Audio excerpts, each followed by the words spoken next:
नमस्कार दोस्तों।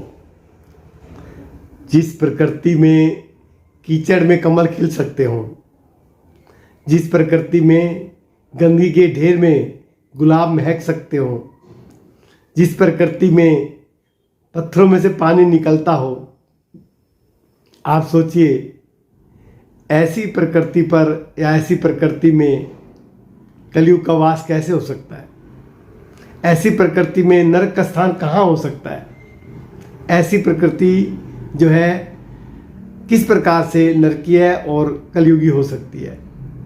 आज हमारे कुछ विद्वान कहते हैं कि ये कलयुग चल रहा है, घोर कलयुग चल रहा है, इसकी उम्र 3,32,000 वर्ष है। प्यारे दोस्तों, इस धरती पर कभी नरक आया नहीं, ना नरक था, ना कभी है और ना कभी होगा। ये धरती स्वर्ग थी, स्वर्ग है और स्वर्ग ही रहेगी। इसको अगर नरक बनाने का कोई काम कर रहा है तो मनुष्य कर रहा है, मनुष्य के कर्म कर रहे हैं।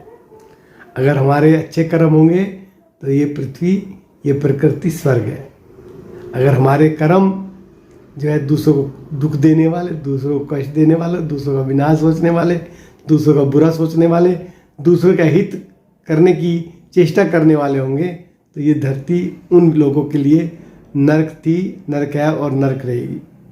तो इसलिए अगर आप इस धरती को स्वर्ग बनाए रखना चाहते हो, स्वर्ग के रूप में देखना चाहते हो, तो अपने कर्मों पर ध्यान दो।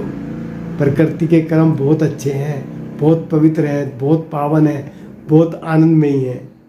बस ज़रूरत है कि हमारे कर्म सुधरें, और जहाँ पर हमारे कर्म अच्छे होते हैं वहाँ प्रकृति स्वर्ग का वास करती है।